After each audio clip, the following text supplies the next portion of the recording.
Bonjour à toutes et à tous et bienvenue dans le supplément de la 5e de couve, l'émission du dimanche de la 5e de couve.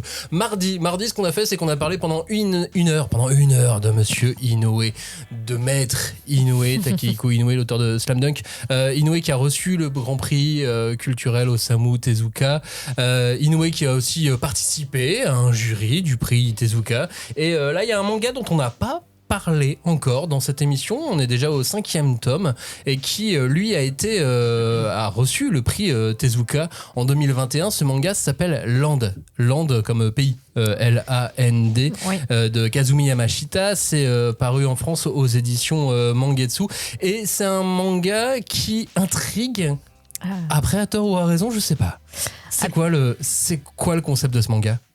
Déjà, ne serait-ce que résumer l'histoire et donner envie de lire au lecteur, c'est quand même compliqué, puisque, comment dire, c'est un manga où il y a plein de mystères. On commence avec une histoire d'une espèce de ville, de village japonais complètement cerné par des montagnes, avec des kami qui surveillent la population et parmi cette population, s'il y a des enfants qui sont désignés comme étant porteurs de malheur, il faut les sacrifier aux dieux, ceux qui arrivent à Sutekichi. Presque un peu comme Tsugai finalement. N'est-ce pas?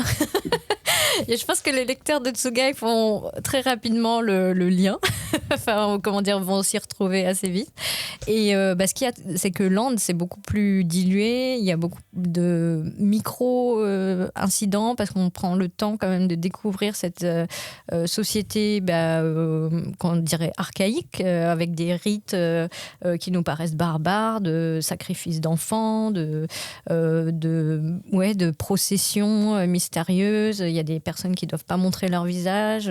Bref, tout est très très mystérieux et on ne sait pas effectivement où ça nous mène jusqu'à la dernière page du livre. Et alors toi, Cagnard, une fois que tu as lu cette dernière page, tu savais où aller? Tu as eu envie de lire la suite? Savoir où ça allait, oui, évidemment.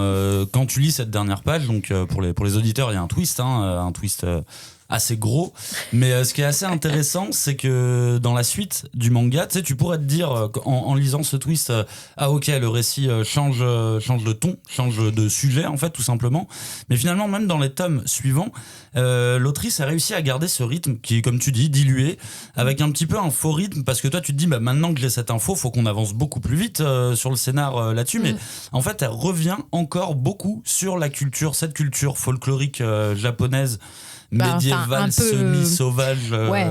Très fantasmé, quoi, parce que bien on sûr, se rend bien compte que ça devait pas être comme ça non plus, mais bon. J'espère bien, mais du coup, il y a tout un aspect mystérieux, et en même temps, je trouve qu'il y a un côté, comment vous appelez ça déjà, le manga bien-être, j'ai oublié le nom. Yashikei. Il y a un petit peu de ça. Je trouve qu'il y a un petit peu de ça dans le rythme du manga qui est pas mou du tout, mais qui est assez contemplatif. Et en même temps, ça revient à chaque fois avec cette petite histoire de twist qui fait que tu as envie de revenir quand même, dire donnez-moi un petit peu plus s'il vous plaît. Mais l'autrice gère ça parfaitement pour le coup. Ça va être en 11 tomes. Le tome 5 vient de sortir là cette semaine, juste avant la sortie de ce supplément aux éditions Mangetsu. Tu voulais rajouter quelque chose, Julie? Non, mais c'est des tomes assez gros, quoi. Et finalement, ça se lit assez vite parce que, comme dit Cagnard, t'as envie d'avoir encore plus d'infos pour essayer de comprendre comment ça fonctionne. Et au final, je pense qu'il y a quand même énormément d'informations qui arrivent au fur et à mesure, et c'est assez, même arrivé au dernier tome qui est sorti, tu sais pas où tu vas en fait. C'est compliqué. Ce qui pousse effectivement, c'est quand tu sais pas où tu vas comme ça, c'est de voir que ce manga, une fois la publication terminée, a remporté des prix, et là tu te dis oui, il y a peut-être un truc, quelque chose. Voilà, ouais.